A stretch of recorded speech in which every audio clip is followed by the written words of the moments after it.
साथ जो सबसे ज्यादा क्वेश्चन यहां से पूछे जाते हैं वो है जेनेटिक डिसऑर्डर्स। हीमोफीलिया से पूछा जाता है, कलर ब्लाइंडनेस से पूछा जाता है, सिकल सेल एनीमिया से पूछा जाता है, फेनिलकीटोन्यूरिया से क्वेश्चन आते हैं, डाउन सिंड्रोम से पूछे जाते हैं, क्लाइनफेल्टर सिंड्रोम से क्वेश्चन पूछे जाते हैं, लिंकेज से क्वेश्चन पूछे जाते हैं।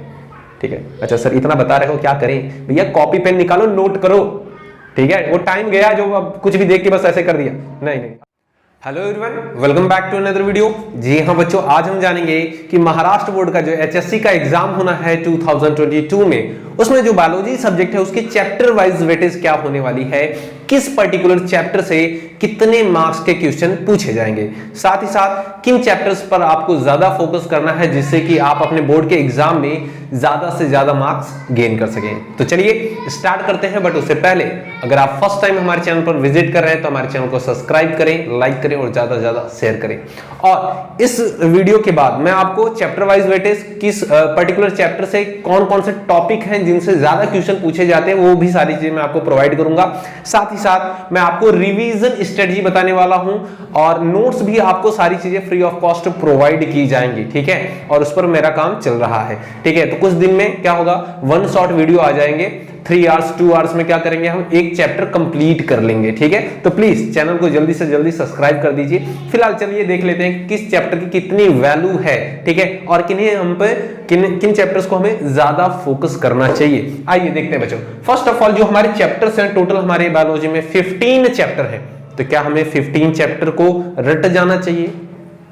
देखिए, टू बी ऑनेस्ट मैं बोलूं क्या, अभी उतना टाइम नहीं बचा कि आप पूरे 15 चैप्टर्स को पढ़िए। हालांकि हमारे पास एडवांटेज है क्या, 25% रिड्यूस सिलेबस है। ठीक है, तो किन चैप्टर से कितने रिड्यूस हैं, कैसे उन्हें मैनेज करना है, सारी चीजें हम देखेंगे। देखिए, सबसे पहले जितने हमारे 15 चैप्टर्स हैं उन्हें 5 यूनिट में डिवाइड किया गया है। कौन कौन से? रिप्रोडक्शन की यूनिट है फर्स्ट यूनिट, देन है बच्चों जेनेटिक एंड इवोल्यूशन की यूनिट, इसमें 3 चैप्टर्स हैं, रिप्रोडक्शन में 2 चैप्टर्स हैं। वेल फिजियोलॉजी में आपको पता है 4 चैप्टर्स हैं, 2 चैप्टर्स हैं जो कि बॉटनी के हैं एंड 2 चैप्टर हैं जो कि ह्यूमन फिजियोलॉजी हैं। ठीक है, फिर अप्लाइड बायोलॉजी में बच्चों 3 चैप्टर्स हैं, व्हाइल इकोलॉजी एंड एनवायरनमेंट इनमें 3 चैप्टर्स हैं। तो टोटल हमारे पास 15 चैप्टर है। अब जरा देखिए किन चैप्टर्स पे सबसे ज्यादा फोकस करना चाहिए और कहां से कितने मार्क्स के क्वेश्चन आने हैं। अगर हम बात करें चैप्टर नंबर 1 की, reproduction in lower and higher plant की, तो यहां पर जो क्वेश्चन पूछे जाएंगे वो आपके 6 मार्क्स के क्वेश्चन पूछे जाएंगे। आपको पता है इसमें सिर्फ asexual mode of reproduction he deleted है, तो उसे आपको नहीं पढ़कर जाना है। उसके लिए मैं एक सेपरेट वीडियो बना दूंगा कि क्या क्या चीजें आपको नहीं पढ़नी है। ठीक है, और पीडीएफ जो होगी उसे मैं अपने टेलीग्राम चैनल पर अपलोड कर दूंगा, तो प्लीज वहां पर भी आप हमें फॉलो कर लीजिए। वहां से सारी चीजें आप नोट कर सकते हैं। इवन जो आपको नोट्स प्रोवाइड किए जाएंगे फ्री ऑफ कॉस्ट, वो भी टेलीग्राम पर ही किए जाएंगे, तो वहां से आपको नोट्स भी मिल जाएंगे जिससे आप बेटर प्रिपरेशन कर सकें। लेकिन बच्चों 6 मार्क्स के क्वेश्चन पूछे जाएंगे, लेकिन विथ ऑप्शन कितना पूछा जाएगा, 8 मार्क्स के क्वेश्चन आ सकते हैं। And reproduction in lower and higher animals 6 questions के पूछे जाएंगे, 6 मार्क्स के क्वेश्चन पूछे जाएंगे आपसे। एंड विथ ऑप्शन कितने मार्क्स के आएंगे, 8 मार्क्स के। वहीं पर जो हमारा थर्ड चैप्टर है वो है इनहेरिटेंस एंड वेरिएशन, और इनहेरिटेंस एंड वेरिएशन से टोटल 4 मार्क्स के क्वेश्चन पूछे जाएंगे, विथ ऑप्शन 6 मार्क्स होंगे। वाइल जो हमारा फोर्थ है मॉलिक्यूलर बेसिस ऑफ इनहेरिटेंस, ये क्या है, इसे 4 मार्क्स के क्वेश्चन पूछे जाएंगे, विथ ऑप्शन 6 मार्क्स के क्वेश्चन पूछे जाएंगे। And origin and evolution of life, ठीक है, इससे भी 4 मार्क्स के क्वेश्चन पूछे जाएंगे, विथ ऑप्शन 6 मार्क्स के क्वेश्चन पूछे जाएंगे। वेट अ सेकेंड, जरा ध्यान दीजिएगा बच्चों, मैं आपको बोलूं यहां पर आप देखेंगे कि जो ओरिजिन एंड इवोल्यूशन है, ठीक है, इसमें ज्यादातर जो पोर्शन है वो डिलीटेड है। ठीक है, ओरिजिन एंड इवोल्यूशन में ज्यादातर पोर्शन डिलीटेड है। अगर देखिए यहां पर जो रिप्रोडक्शन पूरी यूनिट है ना, इसमें अगर हम टोटल करें तो टोटल 12 मार्क्स के क्वेश्चन पूछे जाएंगे। अगर आप इन 12 मार्क्स में से कितना आप स्कोर कर लेंगे, एटलीस्ट 10।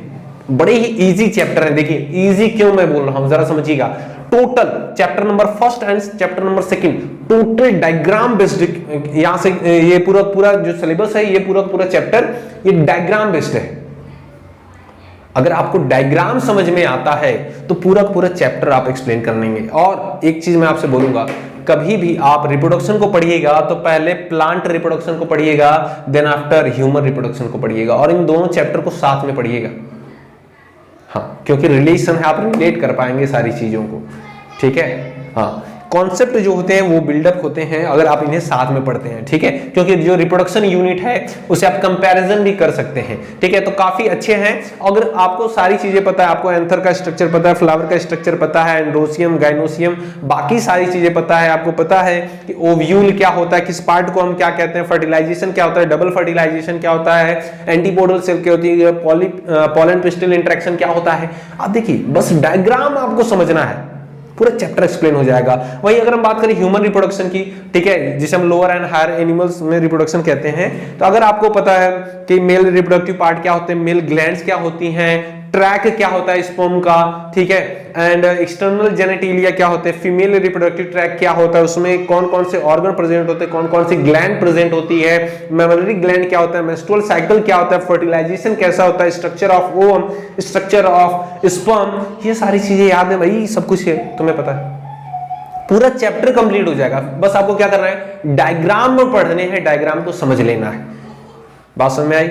हाँ, वेरी गुड। चलिए आगे बढ़ते हैं। Inheritance and variation, inheritance and variation में मेंडल्स लॉ पूछे जाते हैं, मोनोहाइब्रिड क्रॉस, डाइहाइब्रिड क्रॉस, साथ ही साथ टर्मिनोलॉजी से क्वेश्चन बहुत आते हैं, तो टर्मिनोलॉजी आपको पता होनी चाहिए। पूरे चैप्टर को अगर आपको समझना है तो आपको टर्मिनोलॉजी आपको पता होनी चाहिए कि कैरेक्टर क्या होता है, ट्रेट्स क्या होता है, एलील क्या होता है, जीन क्या होता है, मोनोहाइब्रिड क्या होता है, डाइहाइब्रिड क्या होता है, आपको पता होना चाहिए कि होमोजाइगस, हेटेरोजाइगस क्या होते हैं, आपको पता होना चाहिए, जीनोटाइप क्या होता है, फिनोटाइप क्या होता है, सारी चीजें आपको पता होनी चाहिए, ठीक है, बड़ा ही इंपॉर्टेंट है। साथ ही साथ जो सबसे ज्यादा क्वेश्चन यहां से पूछे जाते हैं वो है जेनेटिक डिसऑर्डर्स, हीमोफीलिया से पूछा जाता है, कलर ब्लाइंडनेस से पूछा जाता है, सिकल सेल एनीमिया से पूछा जाता है, फेनिलकीटोन्यूरिया से क्वेश्चन आते हैं, डाउन सिंड्रोम से पूछे जाते हैं, क्लाइनफेल्टर सिंड्रोम से क्वेश्चन पूछे जाते हैं, लिंकेज से क्वेश्चन पूछे जाते हैं, ठीक है। अच्छा सर इतना बता रहे हो, क्या करें भैया, कॉपी पेन निकालो, नोट करो, ठीक है, वो टाइम गया जो अब कुछ भी देख के बस ऐसे कर दिया, नहीं नहीं, अभी नोट करना पड़ेगा, ठीक है, ओके।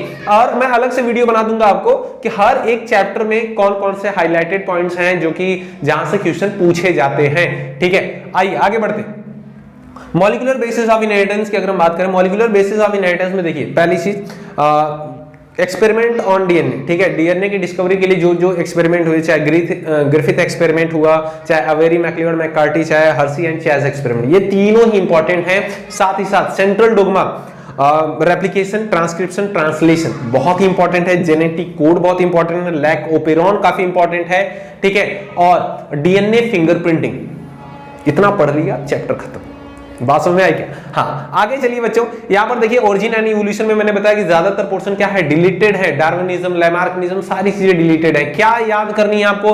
ह्यूमन इवोल्यूशन याद करना है, साथ ही साथ आपको जेनेटिक ड्रिफ्ट वगैरह, ठीक है, आइसोलेशन क्या होता है, ठीक है, आपने डिफरेंट टाइप के आइसोलेशन देखेंगे न्यू स्पीसीज के प्रोडक्शन के लिए, तो बस एक टॉपिक आपको पढ़ना है, ठीक है। और ह्यूमन इवोल्यूशन की मैंने ट्रिक दी है, जाकर देख लो प्लेलिस्ट में, सुपर बायोलॉजी ट्रिक है ह्यूमन की, ठीक है, वो देखोगे कंप्लीट तुम्हें याद हो जाएगा। पॉलिनेशन की मैंने ट्रिक दी है, उसे जाकर देख लो, पॉलिनेशन यहाँ पर याद हो जाएगा। अच्छा हाँ, पॉलिनेशन भूल गया मैं, इसमें पॉलिनेशन जरूर पढ़ लेना, ठीक है, उसकी भी मैंने ट्रिक दी है, बस एक ही चार्ट पे पूरा पॉलिनेशन खत्म है, ठीक है, जाकर देख लेना। आगे देखते हैं बच्चों, प्लांट वाटर रिलेशन, पूरा का पूरा याद रखिएगा, प्लांट वाटर रिलेशन से कितने क्वेश्चन आएंगे? 5 क्वेश्चन आएंगे, विथ ऑप्शन कितने आएंगे?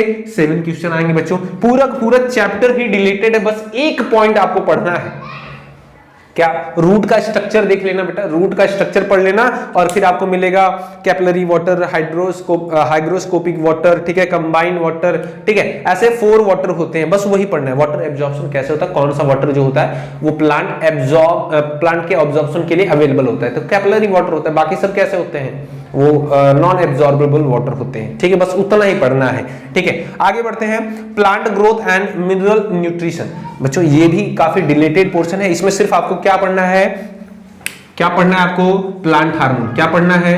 प्लांट हार्मोन पढ़ना है, बाकी सब डिलीटेड है, ठीक है, बाकी सब डिलीटेड। कितने मार्क्स के क्वेश्चन आएंगे? 5 मार्क्स के क्वेश्चन आएंगे, एंड विथ ऑप्शन कितने आएंगे? 7 मार्क्स के क्वेश्चन आएंगे, ठीक है। तो इसमें सिर्फ आपको प्लांट हार्मोन पढ़ना है। क्या क्या plant hormone? Plant growth hormone, plant inhibitory hormones. Plant growth hormone में आपने क्या क्या पढ़ा है? आपने पढ़ा है एब्सिसिक एसिड पढ़ा है, सॉरी एब्सिसिक एसिड तो प्लांट वो क्या बोलते हैं, प्लांट इनहिबिटरी हार्मोन हो गया ना, हाँ ठीक है। Cytokinin, auxin, cytokinin and gibberellin. ठीक है, ये क्या हो गए? ग्रोथ हार्मोन हो गए। ठीक है, इनहिबिटरी हार्मोन कौन कौन से हैं? ADA, abscisic acid and ethylene. ठीक है, ये बस इतना ही पढ़ने हैं आपको, 5 हार्मोन्स आपने पढ़ लिए, चैप्टर कंप्लीट। ठीक है, बड़े ही छोटे छोटे, ये रिड्यूसिबल चैप्टर है, तो विद इन अ डे, ठीक है, with in a day in दोनों चैप्टर्स को आप कंप्लीट कर सकते हैं, जो कि है प्लांट फिजियोलॉजी के पार्ट। ठीक है, अगर हम ह्यूमन फिजियोलॉजी की बात करें तो यहां पर देखिए रेस्पिरेशन एंड सर्कुलेशन काफी इंपॉर्टेंट है बच्चों, सबसे ज्यादा इंपॉर्टेंट मैं इस चैप्टर को देता हूं। यहां से क्वेश्चन पूछे जाएंगे, 7 मार्क्स के क्वेश्चन पूछे जाएंगे, विथ ऑप्शन कितने पूछे जाएंगे? 10 मार्क्स के क्वेश्चन पूछे जाएंगे। ठीक है, काफी इंपॉर्टेंट है, और इसमें बस वेंटिलेशन जो है पोर्शन वो क्या है? डिलीटेड है, और इस चैप्टर की बहुत ही जल्दी मैं आपको पूरा का पूरा वन शॉट दे दूंगा, और इस चैप्टर को मैं एक्सप्लेन करने वाला हूं। ठीक है, आगे चलिए देखते हैं कंट्रोल एंड कोऑर्डिनेशन। इसमें भी काफी सारा पोर्शन जो है डिलीटेड है, लेकिन यहां से कितने क्वेश्चन आएंगे? कितने मार्क्स के? 8 मार्क्स के क्वेश्चन आएंगे, विथ ऑप्शन कितने आएंगे? 11 मार्क्स के आएंगे। तो अभी देखिए 25% जो डिलीट हुआ है ना, सबसे बड़े वाले जो पोर्शन है, इसमें से एक क्या कर गए हैं? डिलीट कर दिए गए हैं। तो आपको सिर्फ ह्यूमन ब्रेन पढ़ना है। याद रखिएगा, मैंने ह्यूमन ब्रेन की भी ट्रिक दी है, बस एक ही चार्ट में पूरा का पूरा human brain complete with function. हाँ, जाकर वीडियो देखिए। ठीक है, ऐसे बहुत सारे कैप्सूल मैं आपको देने वाला हूं, जिससे कि रिवीजन स्टडी करना बड़ा ही इजी हो जाए। ठीक है, कहते हैं ना, कितना पूरे साल पढ़ा पता नहीं, समझ में नहीं आया, लेकिन अगर आप with in 2 days, with in 3 days आप पूरे पूरे चैप्टर को समराइज कर लेते हैं, उसे रिवाइज कर लेते हैं, तो काफी अच्छे मार्क्स आ सकते हैं आपके बोर्ड के एग्जाम में। इंपॉर्टेंट है बच्चों, ध्यान दीजिएगा। आगे बढ़ते हैं, इसमें आप देखेंगे कंट्रोल एंड कोऑर्डिनेशन जो चैप्टर है, इसमें ईयर का, आईज का, ठीक है, ये सारे जो स्ट्रक्चर है वो रिड्यूस है। ठीक है, तो आपको नहीं पढ़ना है यहाँ पर। ठीक है, बाकी आगे देखिए, अगर हम बात करें ह्यूमन फिजियोलॉजी की बच्चों, तो ओवरऑल अगर ह्यूमन फिजियोलॉजी से, ठीक है, सपोज करिए आपने 20 मार्क्स, सिर्फ 20 मार्क्स आपने गेन कर लिए। ठीक है, और यहाँ पर जो हमने देखा कि जेनेटिक्स एंड इवोल्यूशन 3 चैप्टर्स हैं, तो यहाँ पर एटलीस्ट आपने कितने मार्क्स गेन कर लिए? 12 मार्क्स। ठीक है, 12 मार्क्स अगर विथ ऑप्शन दिया गया है, चलिए 10 ही हम कंसिडर कर लेते हैं, तो आपने रिप्रोडक्शन से कितने मार्क्स गेन किए? 10 मार्क्स, और 10 मार्क्स से कितने बताइए? जेनेटिक्स एंड इवोल्यूशन से, एंड 20 मार्क्स एटलीस्ट आप गेन कर रहे हैं कहां से? इस फिजियोलॉजी वाले पोर्शन से। ठीक है, हम आगे बढ़ते हैं। नेक्स्ट है बच्चों हमारा अप्लाइड बायोलॉजी। अप्लाइड बायोलॉजी में 3 चैप्टर्स आते हैं, human health and disease, enhancement of food production and biotechnology. इसमें जो सबसे इंपॉर्टेंट 2 चैप्टर हैं बच्चों, याद रखिएगा, यहाँ पर ये दोनों चैप्टर बड़े ही इंपॉर्टेंट हैं। ठीक है, प्लांट यहाँ से इससे भी क्वेश्चन आते हैं। ठीक है, एंड साथ ही साथ बच्चों मैं आपको बताऊं, अप्लाइड बायोलॉजी में जो सबसे ज्यादा इंपॉर्टेंट है वो है ह्यूमन हेल्थ एंड डिजीज, ये वाला चैप्टर, एंड बायोटेक्नोलॉजी। ठीक है, जो अगर हम बात करें ह्यूमन हेल्थ एंड डिजीज से, तो इससे कितने क्वेश्चन पूछे जाएंगे? 3 क्वेश्चन पूछे जाएंगे, और विथ ऑप्शन 4 क्वेश्चन पूछे जाएंगे। एनहांसमेंट ऑफ फूड प्रोडक्शन से कितने क्वेश्चन पूछे जाएंगे? 4, विथ ऑप्शन कितने पूछे जाएंगे? 6 मार्क्स के क्वेश्चन पूछे जाएंगे। बायोटेक्नोलॉजी कितने क्वेश्चन पूछे जाएंगे? 5 क्वेश्चन पूछे जाएंगे, विथ ऑप्शन कितने? 7। अच्छा सुनिए, मैंने क्यों बोला आपसे कि जो इनहेंसमेंट ऑफ फूड प्रोडक्शन है इस बार उतना ज्यादा इंपॉर्टेंस नहीं रखता, क्योंकि आपको पता है इसके ज्यादातर पोर्शन जो है वो डिलीटेड है। और मैं आपको बताऊं, इसके कुछ पोर्शन है ना जो कि आप बायोटेक्नोलॉजी में ऑलरेडी पढ़ते हैं, बीटी जीन हो गया, बीटी कॉटन हो गया, ये सारी चीजें एंटीबायोटिक प्रोडक्शन वगैरह जो इसमें पढ़ते हैं, वो ज्यादातर पोर्शन आप कहाँ पढ़ते हैं? बायोटेक्नोलॉजी में पढ़ते हैं। तो अगर आपने बायोटेक्नोलॉजी बहुत अच्छे से पढ़ा है तो इसके कुछ पोर्शन कंप्लीट हो जाएंगे, ज्यादातर पोर्शन। ठीक है, बाकी टिश्यू कल्चर टेक्निक वगैरह तो रिलेटेड है। ठीक है, human health and disease important है बच्चों, पढ़कर जाइएगा। ठीक है, आगे बढ़ते हैं बच्चों। अगर हम कंसीडर करें कि अप्लाइड बायोलॉजी से भी आप 10 मार्क्स के गेन करते हैं अपने बोर्ड के एग्जाम में, ठीक है, इसे भी हम ऐड कर देते हैं। आगे बढ़ते हैं, ecology and environment. Ecology and environment में बच्चों आप ध्यान दीजिएगा, 2 चैप्टर बड़े ही इंपॉर्टेंट हैं, 2 चैप्टर बड़े ही इंपॉर्टेंट हैं इसमें, organism and population and energy, ecosystem and energy flow. ये 2 चैप्टर जरूर पढ़कर जाइएगा। ठीक है, तो आप देखिए ऑर्गेनिज्म एंड पॉपुलेशन जो है उससे 3 क्वेश्चन पूछे जाएंगे। ठीक है, सभी से वैसे 3 क्वेश्चन पूछे जाएंगे, एंड विथ ऑप्शन कितने? 4 क्वेश्चन पूछे जाएंगे। तो अगर मैं बात करूं, एटलीस्ट अगर आपने इसमें 10 स्कोर किया, ठीक है, अपने बोर्ड के एग्जाम में आपने 10 स्कोर किया, तो ओवरऑल आप कितने मार्क्स गेन कर पा रहे हैं अपने बोर्ड के एग्जाम में? देखिए बायोलॉजी सब्जेक्ट में 20, 40 एंड 20, 60। जी हाँ, 60 मार्क्स गेन कर पा रहे हैं आउट ऑफ 720। ठीक है, इससे ज्यादा आप गेन करेंगे जब एग्जाम की प्रिपरेशन करेंगे ना, इससे ज्यादा गेन करेंगे। ओह, कैसे लिखना है आपको बोर्ड के एग्जाम में, वो भी सारी चीजें बताई जाएंगी। देखिए, पहली चीज बच्चों मैं आपको बताऊं, क्या चीजें बिल्कुल नहीं छोड़नी है आपको, इसको ध्यान दीजिएगा। आपको रिप्रोडक्शन वाला टॉपिक, सभी टॉपिक कवर करने हैं, जेनेटिक्स के भी टॉपिक, सभी के सभी टॉपिक्स को कवर करना है। साथ ही साथ बच्चों फिजियोलॉजी, ये 3 यूनिट ऐसी हैं जो सबसे ज्यादा इंपॉर्टेंस रखती हैं आपके एग्जाम के लिए। ठीक है, ये 3 टॉपिक, ये जो तीनों यूनिट्स है ना बच्चों, ये जरूर पढ़कर जाना है। साथ ही साथ अगर हम बात करें यहाँ पर फिजियोलॉजी में, तो फिजियोलॉजी में बच्चों जो ह्यूमन फिजियोलॉजी है, respiration and circulation and control and coordination, इसे जरूर पढ़कर जाइएगा।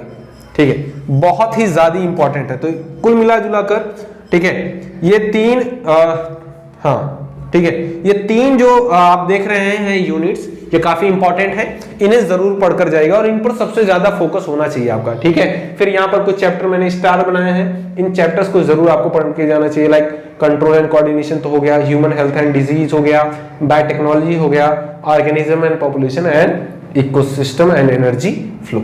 ठीक है, इन चैप्टर्स को आप पढ़कर जाएंगे तो डेफिनेटली अच्छा स्कोर करेंगे। कोई पर्टिकुलर क्वेश्चन है आपका, कमेंट सेक्शन में मेंशन करिए, मैं उस पर्टिकुलर टॉपिक पर वीडियो बनाकर आपको प्रोवाइड कर दूंगा। तो वीडियो कैसी लगी, पसंद आई हो तो प्लीज लाइक करें, चैनल को सब्सक्राइब करें। मिलते हैं आपसे नेक्स्ट वीडियो में एक नई इंफॉर्मेशन के साथ, तब तक के लिए जय हिंद।